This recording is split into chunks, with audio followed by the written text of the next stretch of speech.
விஜயண்ணா வீட்டில் பிச்சை எடுத்து எடுத்து பார்த்தாச்சு. அது எதுவும் வேலைக்கு ஆகாதுன்னு அடுத்ததா போஸ்ட் கார்டனில் ரஜினி சார் வீட்டில் போய் பிச்சை எடுக்கலாம் அப்படின்னு போயிட்டீங்களா மிஸ்டர் சீமான்? விஜயண்ணங்கிட்ட தப்பிக்கிறதுக்கு வேற எந்த வழியும் கிடைக்கலையா? ரஜினி சார் யாரு அப்படின்னு ஞாபகம் இருக்கா?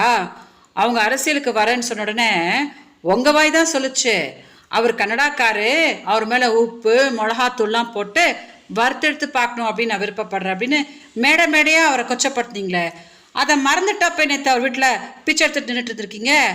அசிங்கமா இல்லை? என்ன கேவலமான ஒரு பொழப்பு மிஸ்டர் சீமான் உங்களுது. விஜயண்ணங்கிட்ட தப்பிக்கணும்னா ரஜினி சார் காலில் போய் விழுறீங்க, உங்க மேல நான் வந்து வழக்கு கொடுத்த திமுக காலில் போய் விழுறீங்க.